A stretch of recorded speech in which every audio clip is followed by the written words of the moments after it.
नमस्कार, मेरा नाम है सौरभ पांडे और आपका स्वागत करता हूं मैं चिकी मीडिया हिंदी पर। आज हमारे साथ बातचीत करने के लिए मौजूद हैं पंडित महेंद्र पाल आर्या जी। बहुत बहुत स्वागत है महेंद्र पाल जी आपका जी हमारे जी चैनल जी, में। नमस्ते नमस्ते। जी, सबसे पहले तो मैं आपसे ये जानना चाहूंगा कि आप कैसे हैं, स्वास्थ्य कैसा है आपका? हैं, बिल्कुल ठीक हूँ, परमात्मा की दया है जी। जी, आपको खबर तो मिली गई होगी कि उत्तर प्रदेश में दो व्यक्ति गिरफ्तार हुए हैं। एक का नाम उमर गौतम, दूसरे का नाम जहांगीर आलम है। हाँ, इन्होंने वो तो 1,000 से ज्यादा लोगों का धर्मांतरण करवाया। हम्म, मूक बधिरों और महिलाओं को इन्होंने टारगेट किया और उत्तर प्रदेश एटीएस ने इन्हें गिरफ्तार किया है। तो ये हम्म। क्या खेल चल रहा है? ये खेल तो पुराना है साहब, ये खेल आज का थोड़ा ही है। भारत में जो इस्लामीकरण हुआ है उसका यही खेल रहा है शुरू से। और ये सूफीज़म पर हमारे हिंदू घराने के लोग थोड़ा अपना सॉफ्ट कॉर्नर दिखाते हैं, पर काम तो उन्हीं लोगों का किया हुआ है। कुरान के हुक्म के मुताबिक ये सब लोग काम करते हैं। हकौमतिन वल मौइज़तुल हसना वजादा लकुम बिअल्लती हुआ अहसन इन रब्बक हुआ आलमु बिमा ज़ल्ल अन सबीलिही व हुवल आलमुल मुहतदीन। ये कुरान में अल्लाह ने कहा कि ऐ रसूल, तुम अपने लोगों को परवरदिगार की राह पर हिकमत और अच्छी तरह नसीहत के जरिए उन्हें बुला लाओ। सुन पाया आपने? जी जी, बिल्कुल। ये अल्लाह खुद कह रहे हैं अपने कुरान में अपने रसूल को कि आप इस नसीहत से और लोगों को बुला लाओ और उनसे ज्यादा बहस मुबाहिसा ना करो जी और उन्हें किसी तरीके से दीन इस्लाम में, विप्लव ने जो दिया वे दीन इस्लाम में शामिल करो। जी तो दीन इस्लाम में शामिल करने के जो उपदेश हैं वो अल्लाह के दिए हुए हैं। और ये मैं आयत कुरान से सुनाया आपको, सूरा नंबर 16 आयत नंबर 125 है। जी सूरा नहर का आयत नंबर 125। जी अब देखिए विभिन्न मौलानाओं के क्या क्या उद्देश्य है, मैं पाकिस्तान से भारत तक आपको सुना देता हूँ, दिखा देता हूँ। एक साहबजादे अपने रिजवान जैसे कुरान पाक की आयत अपने मन में रमा करते हुए अपने ही ख्यालों में डूबे चले जा रहे थे कि एकाएक उन्हें एहसास हुआ कि चलते चलते काफी दूर निकल आए एक घने स्याह जंगल के बीचों बीच, जहां सिर्फ अंधेरा है। उसके चेहरे पे खौफ तारी हो गया, मारे डर की उसकी आंखों में आंसू भर आए। और जैसे ही आंसू का कतरा टपकने वाला था कि बड़ा सा हाथ उसके सामने आया, सुनहरे रंग का जगमगाता हुआ हाथ। और जैसे ही बच्चे ने नजरें ऊपर की कि बड़े कद का ये चौड़े सीने वाला एक जिन खड़ा है।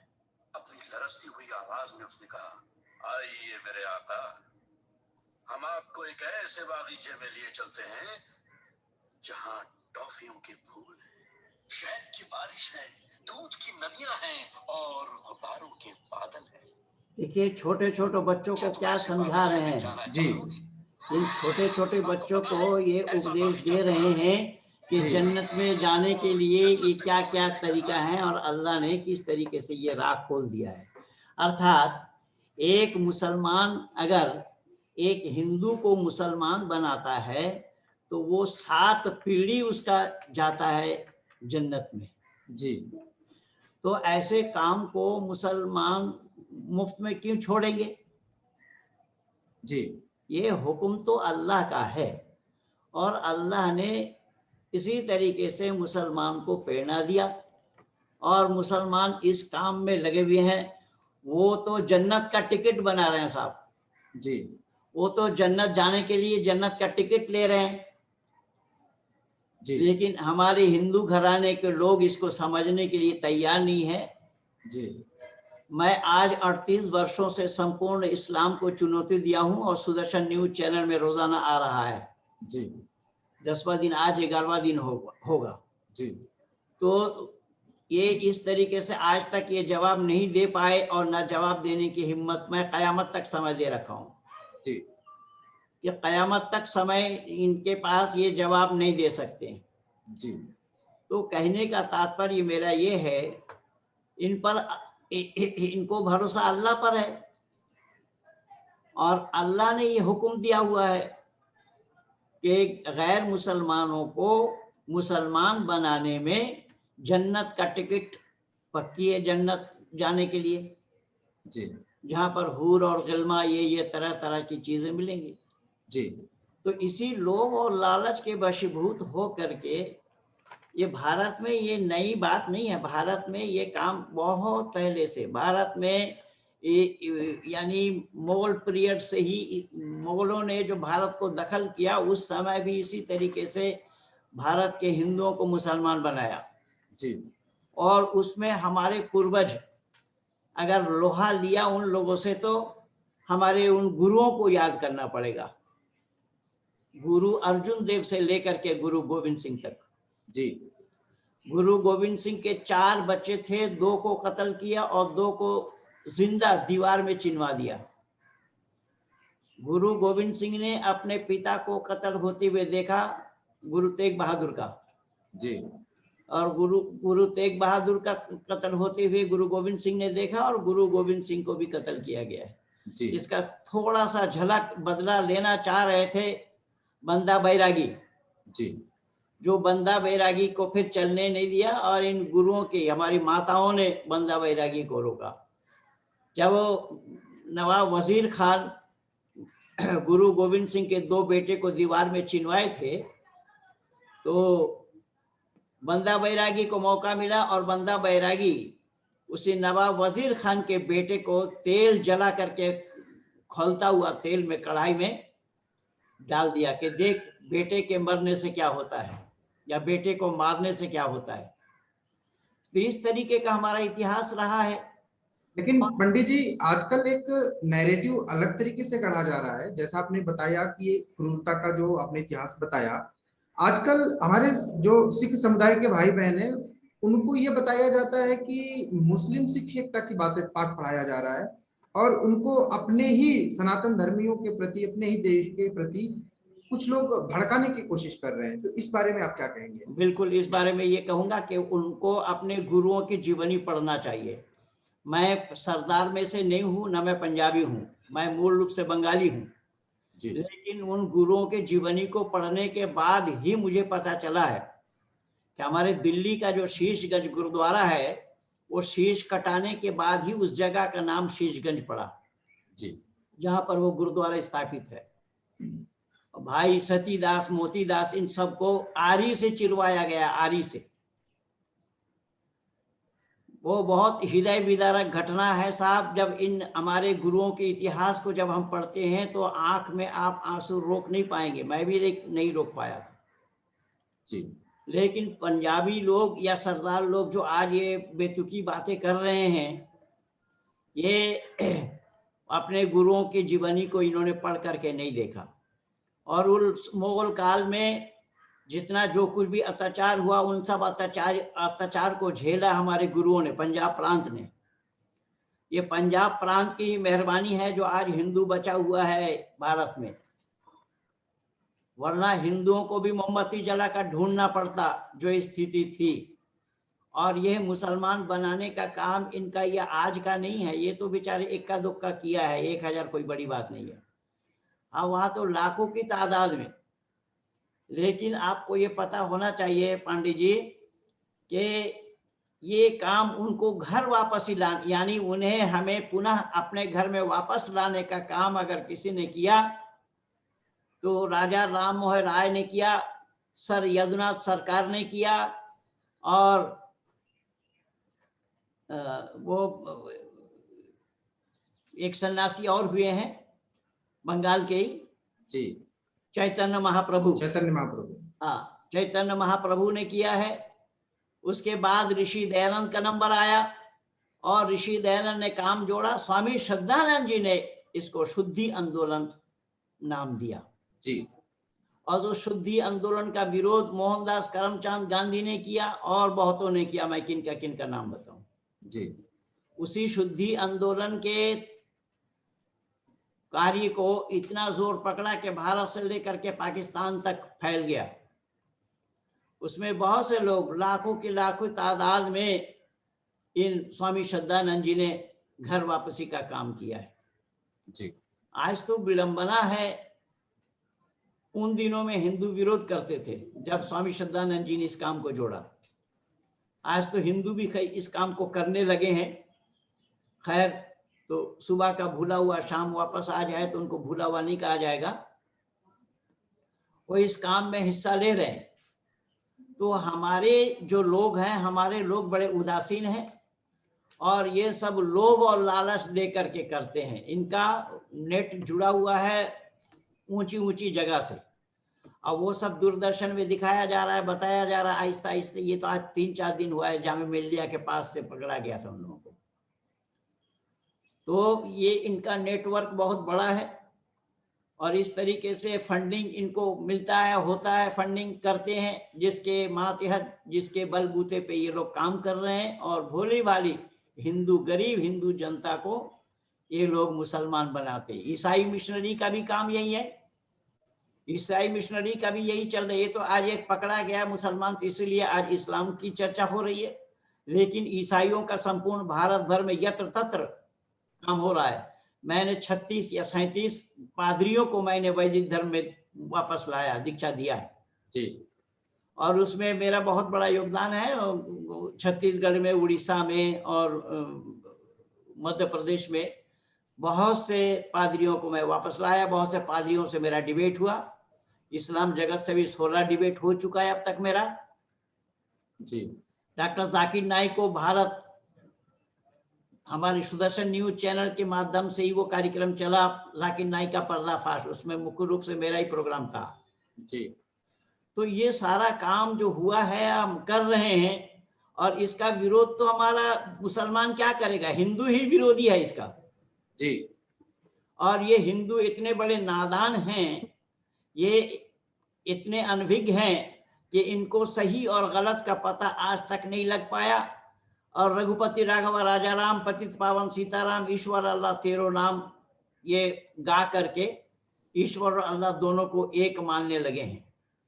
और उन लोगों के सामने ये जा करके यही नारा लगाते हैं, पर ईश्वर और अल्लाह दो नाम एक नहीं है, दो नाम अलग है, था और रहेगा। जी। जब तक ये दुनिया है तब तक ये दोनों नाम अलग ही रहेगा, एक होना संभव नहीं है।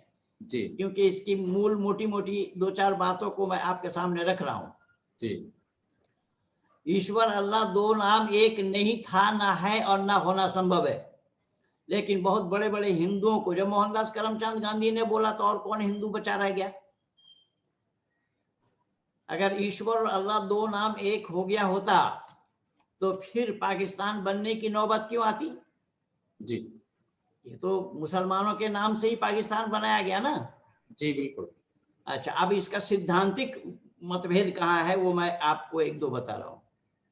अल्लाह की मान्यता है कि अल्लाह ने एक स्त्री और एक पुरुष को बनाया और उनके द्वारा दिए गए संतान, जो संतान उन्होंने जन्म दिया, उन संतानों में भाई बहनों में शादी हुई। तो वैदिक संस्कृति में है, हमारे यहाँ पर तो गोत्र बचाना पड़ता है, माँ का 6 गोत्र छोड़ना पड़ता है। भाई बहनों में शादी होना संभव है? जी नहीं। भाई बहनों में शादी होना धर्म है या अधर्म? बिल्कुल अधर्म है। तो ये पहली बात मैं आपको सुना रहा हूं और ये अल्लाह का हुक्म है। डॉक्टर जाकिर नाइक को मैं रोका इसी नाम से, इसी बात से कि भाई उसका एक फोल्डर है the similarity between Hinduism and Islam, वो ये बता रहा है। मैंने कहा हिंदुइज्म इस्लाम में एक ना था, ना है और ना होना संभव है। कुरान कहता है इन्नल्लाह यर्ज़ुक़ु मन यशाउ बिगैरि हिसाब, अल्लाह ताला जिसको चाहते हैं बेहिसाब रोजी देते हैं। और वेद का, परमात्मा का उपदेश है वेद में कि रोजी वाली काम तुम जितना करोगे, जितना तुम कार्य करोगे, कर्म करोगे, उतना ही पाओगे, उससे ज्यादा मैं नहीं दूंगा। अब उससे ज्यादा देना औरों के साथ अन्याय है। तो ये सब मोटी मोटी बातें हैं जो बड़े बड़े हिंदू कहलाने वाले, हिंदू के कंधे पे घूमने वालों को भी नहीं मालूम जी कि हमारे यहाँ पर वैदिक संस्कृति के अनुसार परमात्मा किसी को बेतहाशा रोजी नहीं देते हैं।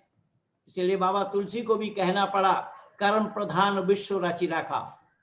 जी। कर्म प्रधान है, कर्म के हिसाब से ही रोजी मिलती है। जो कर्म नहीं किया उसको रोजी दे देना, इससे बड़ा अन्याय और क्या होगा? जी, सकल पदार्थ है जग माही कर्म हीन नर पावत नहीं। जी जी, जी केवल इतना ही नहीं पंडित जी, वहां और भी बताया अल्लाह ने कि वा तो इज्जु मन तशा वा तो जिल्लु मन तशा बियदिकल खैर इन्नका अला कुल्लि शैइन कदीर। अल्लाह ताला जिसको चाहते हैं इज्जत देते हैं और जिसको चाहते हैं बेइज्जत करते हैं। लेकिन वेद का परमात्मा का उपदेश है कि जितना इज्जत वाला काम करोगे तो इज्जत पाओगे, अगर तुम्हारी बेइज्जती वाली काम होगी तो तुम्हारी बेइज्जती होगी, उसमें मैं नहीं हूं। हमारे जी यहाँ पर कर्म के आधार पर ही सब कुछ बताया गया है। जी। तो पंडित जी, जी हाँ, वैसे तो आपसे देशवासी सभी चीज परिचित हैं, लाखों आपके सुनने वाले हैं, लाखों आपको पसंद करने वाले हैं और आप कईयों के प्रेरणा स्रोत हैं जो आपको एडमायर करते हैं, जो आपसे प्रेरणा लेते हैं। लेकिन चूंकि आप हमारे चैनल पर पहली बार आए हैं तो मैं थोड़ा सा आपका एक पूर्व परिचय भी अपने दर्शकों को देना चाहूंगा ताकि वो भी जान लें कि वो जिस हस्ती को सुन रहे हैं वो कितने बड़े, कितने महान काम कर रहे हैं। तो मैं अपने दर्शकों से बताऊंगा कि पंडित महेंद्र पाल आर्या जी जन्म से जन्मना एक मुस्लिम परिवार से बिलोंग करते हैं। बंगाल के एक मुस्लिम फैमिली में इनका जन्म हुआ। आपका नाम महबूब अली था और आप मेरठ के एक मस्जिद में इमाम भी रह चुके हैं। सबसे जो महत्वपूर्ण बात है, उस मस्जिद में जो हमारे डॉक्टर सतपाल सिंह जी है ना, जो सांसद है बागपत के, जी जी जी उन्हीं के गांव में मैं बड़ी मस्जिद में इमाम था। जी, आप इमाम भी रह चुके हैं। तो ऐसा भी नहीं है कि ये जो इस्लाम की बातें ये बता रहे हैं ये हवा हवाई है, बात काफी गहराई से अध्ययन कर चुके हैं और इमाम रह चुके हैं। तो मुझे नहीं लगता कि कोई संदेह बचता है इनके ज्ञान पर। उसके बाद पंडित जी क्या ऐसा घटित हुआ कि आपने वेदों का अध्ययन किया, फिर आप सनातन धर्म के अनुयायी बन गए और आप सनातन धर्म के प्रचार प्रसार में लग गए और ये जो कट्टरपंथ है धर्म के नाम पर देश में, आप इसके खिलाफ लगातार मुखर होते चले गए। थोड़ा सा हमारे दर्शकों को ये बताएंगे तो उनको भी अच्छा लगेगा। मैं 38 वर्षों से यही काम कर रहा हूं। मैं मस्जिद में इमाम रहते हुए मुझे एक किताब मिली थी, सत्यार्थ प्रकाश, जो ऋषि दयानंद द्वारा रचित है, जो आर्य समाज के संस्थापक थे। उनकी एक मुख्य किताब है जिस किताब का नाम है सत्यार्थ प्रकाश। और वो सत्यार्थ प्रकाश मैंने ये उर्दू वाली पढ़ी, ये मैं दिखा रहा हूँ आपको जी। ये उर्दू वाली सत्यार्थ प्रकाश मुझे मिली। इस सत्यार्थ प्रकाश को जब मैं पढ़ा खोला तो इसके फुट नोट में कुरान के हूबहू आयत दिए हुए हैं ये सब। जी। तो इसी चैप्टर को मैं पढ़ा, जो 14 चैप्टर है इसका, 14 समोल्लास, अंतिम समोल्लास को मैं पढ़ा कि एक सन्यासी के साथ, एक सन्यासी हैं,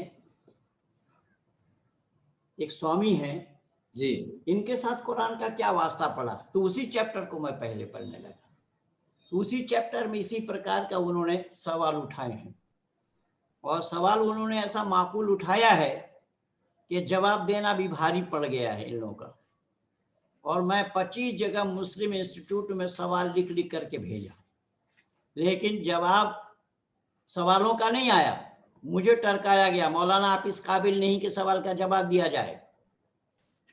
किसी ने लिखा आप काफिर हो चुके हैं, किसी ने लिखा आप मुर्तिद हो चुके हैं, किसी ने लिखा आप बेदीन हो चुके हैं, किसी ने लिखा सभी सवालों को लेकर के आ जाइए, एक दिन में जवाब दे देंगे। लेकिन सवाल को टच नहीं किया किसी ने। तो उसी आधार पर जब मैं सत्य सनातन वैदिक धर्म को स्वीकार किया तो मैं गुरुकुल इंद्रप्रस्थ में, जो फरीदाबाद बॉर्डर पे है, बदरपुर के पास जो गुरुकुल इंद्रप्रस्थ है, उसी गुरुकुल इंद्रप्रस्थ के माध्यम से मैं आया और उसी गुरुकुल में ही मैं अध्ययनरत रहा। तो आज 38 वर्ष हो गया है। मुझे परमात्मा की असीम अनुकंपा है। इसी सत्य सनातन वैदिक धर्म को मैंने अपने जीवन में उतारा और मैं अपना सब बेटा बेटी को सबको वेद का विद्वान बताया। मेरी एक बेटी जिसको अष्टाध्यायी, महाभाष्य, सामवेद और यजुर्वेद ये कंठस्थ है, जो YouTube में कई वीडियो लगा हुआ है उन लोगों का भी। तो कहने का तात्पर्य मेरा ये है कि मैं सत्य सनातन वैदिक धर्म को जाना। कल ही सुदर्शन न्यूज चैनल में मौलाना ने मेरे से पूछा था, मौलाना कोकब ने, कि आपने धर्म को त्यागा। मैंने कहा धर्म तो मनुष्य मात्र के लिए एक होता है, धर्म को त्यागना संभव ही नहीं है। मैं समाज बदला हूं। मुस्लिम समाज अनपढ़ लोगों की समाज है, अंधविश्वासियों की समाज है, और आर्य समाज पढ़े लिखे लोगों की समाज है, जिसमें बाकी जिंदगी मैं पढ़े लिखे लोगों के साथ गुजारना चाहता हूं। देखिए, मैं आपको एक छोटा सा उदाहरण दे रहा हूं इसका, कि मुसलमानों का ये मानना है, कुरान के अनुसार, कुरान में अल्लाह ने ये जिक्र फरमाया है कि अल्लाह अगर चाहते तो इस रात को दिन में परिवर्तन न करते, यानी रात ही रात रह गई होती, रात को दिन में परिवर्तन नहीं होना था। अल्लाह चाहते तो रात को दिन नहीं और दिन को रात नहीं। अब हम और आप इस पर चिंतन करेंगे, ये तो सृष्टि नियम का विषय है, और सृष्टि नियम के लिए 3 चीजों की आवश्यकता है, ईश्वर, प्रकृति और जीव। और ये श्रृंखला बनी हुई है, 24 घंटा में एक दिन होता है, 23 घंटा में कोई एक दिन नहीं बना सकता। 1 सेकंड उसके जितना शेड्यूल टाइम है उसका, दिन और रात होने का समय का, सूर्य उदय से लेकर के सूर्यास्त तक, तो उसका 1 सेकंड भी इधर उधर कोई नहीं कर सकता, किसी के पास ये दम नहीं है। लेकिन इस्लाम वालों को इसको आंख बंद करके मानना पड़ता है कि हाँ, अल्लाह अगर चाहता तो यही होता। लेकिन हमारे यहाँ पर ये बातें नहीं है। हमारे यहाँ पर वैदिक मान्यता है, वैदिक सिद्धांत ये है कि यस्तर्केनु अनुसद्धत्ते सधर्म वेद नेतरा, कि हर बात को तर्क के कसौटी पर कसो, जवाब दे तो मानो, जवाब न दे तो मत मानो। तो ये जो सिद्धांत है, ये हमारा सत्य सनातन वैदिक धर्म का ही ये सिद्धांत है। ये मान्यता आप कहीं और नहीं पाएंगे। ये कोई नहीं कहेगा कि हाँ, अल्लाह जो चाहेगा सो होगा, अल्लाह जो चाहेगा सो होगा। मैंने इनसे पूछा कि अल्लाह दूसरा अल्लाह बना सकता है? उसमें ये नहीं, अल्लाह दूसरा अल्लाह नहीं बना सकता है। तो फिर अल्लाह चाहता है होता कैसे है? तो ये जो मुसलमान बना रहे हैं ना, ये जो हिंदुओं को मुसलमान बना रहे हैं, ये भी अल्लाह की मर्जी है जी। तो अल्लाह ने चाहा तभी वो मुसलमान बनाए, वो मुसलमान बने, इनकी ये मान्यता है। लेकिन पंडित जी, एक जिज्ञासा मेरे मन में भी आ रही है आपकी इसी बात से। जैसे कि आपने कहा कि वो ये कहते हैं कि जो अल्लाह चाहेंगे वही होगा। तो हमारे भी धर्म में तो श्री कृष्ण ने गीता में ये कहा है कि अर्जुन से जब उनकी वार्तालाप हो रहा था तो उन्होंने कहा कि तुम जो कुछ भी कर रहे हो वो उसमें मेरी इच्छा है, बिना मेरे मर्जी के पत्ता भी नहीं हिल सकता। हिंदू तो जानता ही नहीं है, हिंदू जानता ही नहीं है। आप पांडे ठहरे जी, तो उन्होंने भी तो यही कहा। नहीं नहीं, गलत है, ये वैदिक सिद्धांत के विरुद्ध है। कृष्ण ने कभी ये बात कही नहीं सकते। योगेश्वर कृष्ण एक वैदिक विद्वान थे, वेदज्ञ विद्वान थे। आचार्य संदीपन जी के आश्रम में वो वेद पढ़े थे, और ईश्वर वेद विरुद्ध बातें नहीं बोल सकते। ये सब अतिशयोक्ति है, ये सब हिंदुओं के बनाए हुए। ये हिंदू जैसा मूर्ख कौम धरती पर कोई नहीं है। इनको किसी हॉस्पिटल में भर्ती भी नहीं लेंगे, सही पूछिए तो। तभी तो ये हिंदू योगेश्वर कृष्ण को महिलाओं का कपड़ा लेकर पेड़ पर चला। किसने? आमिर खान ने दिखाया है ये, या हिंदू ने दिखाया? पर ये तो कवियों ने अपनी रचनाओं में दिखाया। श्रीमद् भगवत गीता में तो इसका कोई जिक्र है नहीं। भगवत गीता में वो तो पढ़ना ही नहीं चाहिए। महाभारत वाला कृष्ण को पढ़ना चाहिए। इसलिए ये सब वो बातें हैं, उधर जाएंगे तो फिर आप खुद बखेड़े में पड़ जाएंगे। मैं ये कह रहा हूं कि ईश्वर जो चाहेगा सो होगा, ईश्वर की इच्छा बगैर नहीं हो सकता। आप कृष्ण को ईश्वर मान रहे हैं, कृष्ण को ईश्वर मान रहे हैं ना जी। तो कृष्ण को अगर आप ईश्वर मान रहे हैं तो वासुदेव को क्या मानते हैं? उन्होंने तो ये बोला कि हर मनुष्य में ईश्वर की आवास होता है। हाँ, तो हर मनुष्य में ईशावासमिदं सर्वम यत्किंच जगत त्याग जगत तेन तिक्तेन भुंजिता महागृदा कससिद्धनम, तो वेद में आया है कि ईश्वर हर जगह निवास करने वाले हैं। तो हर मनुष्य के अंदर है, हर मनुष्य के बाहर भी तो है। लेकिन योगेश्वर कृष्ण अगर आप ईश्वर मानेंगे तो वासुदेव को क्या मानना पड़ेगा? मेरा सवाल यहाँ है। जी, जवाब जवाब पंडित जी आप ही देंगे, क्यों दीजिए, क्योंकि आप विद्वान हैं। ये योगेश्वर कृष्ण के पिता थे वासुदेव, जी, और ईश्वर अजन्मा होता है और योगेश्वर कृष्ण जन्म ले रहे हैं, तो ईश्वर कैसे हो जाएंगे? जन्म लेने वाला कभी ईश्वर नहीं होता, और वो भी माँ बाप के 8वां नंबर के संतान में जन्म लिए। ये तो धन्यवाद दीजिए उस काल के लोगों को जो लाइकेशन और वैसेक्टमी का कोई प्रावधान नहीं था उस समय, नहीं तो 8 नंबर कौन आने देता आपको। तो कहने का तात्पर्य यह है, हमारे हिंदू घराने के लोग अपने सच्चाई को, इनके पास जो है वो किसी दुनिया वालों के पास नहीं है। हमारे पास है वेद, जो दुनिया वालों के पास नहीं है, लेकिन हिंदू वेदों से वंचित है। और हर ऋषि मुनियों ने हमें वेदों की ओर लौटने के लिए कहा, गीता की ओर लौटने के लिए एक भी उपदेश किसी ऋषि का नहीं है, लेकिन हमने वेद को तिलांजलि दिया है। और वेद को तिलांजलि देने के नतीजा जो सामने है आज हमारे यहाँ, तो लोग अपने को ईश्वर मान रहे हैं, अपने को ईश्वर बन बैठे हैं। तो ये बहुत बेतुकी बातें हो रही है। सच्चाई एक है, और सच्चाई जो है वो एक और अद्वितीय होता है, और सच्चाई के साथ हमारा नाता जुड़ना चाहिए, हमारा रिश्ता सच्चाई के साथ होना चाहिए, ना कि झूठ के साथ। जी, तो मैंने इस सच्चाई को जान करके अपनाया हूँ सत्य सनातन वैदिक धर्म को, और मैंने केवल जाना नहीं, मैंने जाना, परखा, समझा, इस पर चिंतन और मनन किया। जैसा मैं अरबी इस्लाम जगत का विद्वान हूं, मैं हाफिज हूं, मौलवी हूं, मुफ्ती भी हूं, ठीक उसी तरीके से मैं वैदिक संस्कृति में गुरुकुल का भी स्नातक हूं। जी, मैं गुरुकुल में भी पढ़ाई करी है संस्कृत की। जी पंडित जी, वैसे तो आप इतनी सारी बातें करते हैं ज्ञान की कि मन नहीं करता कि ये बातचीत को खत्म किया जाए, लेकिन समय की बाध्यताओं की वजह से कार्यक्रम के आखिरी पड़ाव में मैं आपसे बस एक सवाल ये करूंगा कि हमारे दर्शकों को ये जो पूरा धर्मांतरण का खेल चल रहा है, और ये जो धर्म पे आघात गाहे बगाहे किया जा रहा है कला के माध्यम से या राजनीतिक कुचक्रों के माध्यम से, तो क्या संदेश देना चाहेंगे चलते चलते? मैं संदेश ये देना चाहूंगा कि पांडे जी, ये धर्म इस्लाम नहीं है। ये लोग धर्म बोल रहे हैं और हम भी उसके पीछे पीछे धर्मांतरण चिल्ला रहे हैं। धर्म इस्लाम नहीं है। मैंने संपूर्ण इस्लाम जगत को चुनौती दे रखा है कि इस्लाम को धर्म सिद्ध करके दिखाओ। ये मत है, पंथ है, रिलीजन है, व्यक्ति विशेष के विचार है। लेकिन हमारे यहाँ पर जैसा सूर्य और चंद्रमा कब से है, सूर्य और चंद्रमा के बनाने वाले कौन है? तब से हमारा धर्म है सत्य सनातन वैदिक धर्म। लेकिन मोहम्मद से पहले धर्म कहाँ था? इस्लाम। अल्लाह कुरान में खुद फरमा रहे हैं, कुल इन कुन्तु उमिरतु अन अकूना अव्वला मन अस्लमा वला तकूनन्ना मिनल मुश्रिकीन। कुल इन्नी उमिरतु अन अकूना अव्वला मन अस्लमा वला तकूनन्ना मिनल मुश्रिकीन।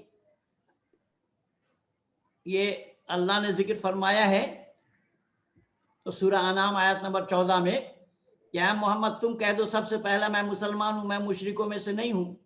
तो मोहम्मद से पहले मुसलमान कहाँ था? ईसा से पहले ईसाई कौन था? गौतम बुद्ध से पहले बौद्धिस्ट कौन था? महावीर स्वामी से पहले जैनी कौन था? लेकिन हम आदि सृष्टि से हैं। सत्य सनातन वैदिक धर्म आदि सृष्टि से है। तो इस्लाम में ये जो लोग ये कर रहे हैं, उनको जितनी जानकारी है वो उसी हिसाब से अपनी जानकारी दे रहे हैं। और वो जानकारी नहीं दे रहे हैं, वो इधर से तो पैसा मिल ही रहा है दुनिया में, और अल्लाह के पास वो जन्नत का टिकट रिजर्व करवा रहे हैं। लेकिन हमारे यहाँ पर ऐसी कोई बातें नहीं है जो इसके करने से ये स्वर्ग मिलेगा या ये मिलेगा वो मिलेगा, ये पाएंगे वो पाएंगे। यहाँ कोई ऐसी बात ही नहीं है। और हिंदू घराने के लोग जो उनके साथ मिल रहे हैं, वो तो हिंदू रहते हुए खुद अपने धर्म को नहीं जानता, जैसा आपको भी नहीं पता बहुत सी बातों को जो मैं अभी पकड़ा दिया। जब हिंदू अपने धर्म को जानता नहीं है तो ये तो बिना पेंदी का लोटा है, इनको कोई बहका सकता है, कभी भी बहका सकता है। इसलिए तो हिंदुओं को मजबूत होना पड़ेगा। इसका जो बेसिक आपको लगता है क्या समाधान किया जाए कि जिससे अपने धर्म के प्रति लोगों में अभिरुचि हो हाँ, और तो अपने मूल को जान पाए? अपने मूल को जानने के लिए वेद के सानिध्य में ही आना पड़ेगा। जी, वेद प्रचार ही एकमात्र रास्ता है। जी वेद के सानिध्य में आने से ही सत्य और असत को जाना जाएगा, धर्म और अधर्म को भी जान सकेंगे, मानव और मानवता को भी जान सकेंगे। वैदिक धर्म को छोड़ करके मानवता भी कहीं नहीं है पंडित जी। मैं मौलाना फारूक खान जो कुरान का हिंदी अनुवाद किया है, 2004 के 1 अगस्त में उनके साथ मेरा डिबेट हुआ था खारी बाउली आर्य समाज में, दिल्ली में। जी मैंने 4 सवाल किया था, एक कभी जवाब नहीं दे पाए। मैंने कहा इंसानियत कहाँ है इस्लाम में? इंसानियत के गंध तक नहीं है। अगर ये इंसानियत पर अमल करते होते तो फिर पशुओं के गला में छुरी क्यों चलाते? तो ये सब बातें हैं। तो खैर, मैं आपको संदेशा यही देना चाहूंगा आपके चैनल के माध्यम से अपने श्रोतागणों को, कि हमारे श्रोतागणों को अपने पूर्वजों के इतिहास पढ़ना चाहिए, अपने सत्य सनातन वैदिक धर्म की खूबी को जानना चाहिए, और इस खूबी को जानने के लिए सत्यार्थ प्रकाश नामी किताब को पढ़ेंगे तो उस किताब को पढ़ने से ही सच्चाई का जाना संभव है। जैसा ये सत्यार्थ प्रकाश जो मैं आपको दिखाया उर्दू वाली, जी ये हिंदी वाली है। इस सत्यार्थ प्रकाश अगर मैं ना पढ़ा होता तो आज माननीय पांडे जी मेरे नाम से अपने चैनल में ना जोड़ते और ना प्रचार कर सकते थे। जी जिंदल साहब हमारे पुराने मित्र हैं जिन्होंने आपको नंबर दिया है मेरा, और जिंदल साहब के साथ हमने बड़ा काम किया है। हम अखिल भारत हिंदू महासभा के वो सदस्य हैं, कार्यकर्ता हैं। हमने साथ मिल करके बड़ा काम किया है इसी सत्य सनातन वैदिक धर्म के लिए। जी देखिए, ये देख रहे हैं? जी बिल्कुल, वीर सावरकर जी वीर सावरकर जी की प्रतिमा है। जी ये जी अखिल भारत हिंदू महासभा के ओर से मुझे गिफ्ट किया गया था। जी पंडित जी, आप हमारे चैनल पर आए, हमारे दर्शकों को इतनी सारी बातें बताई, इसके लिए आपका बहुत आभार व्यक्त करता हूं। साथ ही साथ अपने दर्शकों से भी मैं ये निवेदन करूंगा कि इस वीडियो को ज्यादा से ज्यादा लोगों तक शेयर करें, ताकि वो लोग जो अपने धर्म को लेकर के जिज्ञासा रखते हैं पर उनको सही जवाब नहीं मिल पाता, सही समाधान नहीं मिल पाता, तो इस वीडियो के माध्यम से कम जान सकें कि उनका मूल में अगर जाना है तो उनको क्या क्या चीजें करने की जरूरत है। तो इन्हीं सबों के साथ मैं आप सबका बहुत बहुत आभार व्यक्त करता हूं और उम्मीद करता हूं कि आप सब स्वस्थ होंगे और स्वस्थ रहेंगे। धन्यवाद। नमस्ते नमस्ते Namaste. Please remember to subscribe to us and switch on the notifications for this channel. For our other social media links, more content, and to support our work, please visit citti.net. Dhanyavad. Namaskar.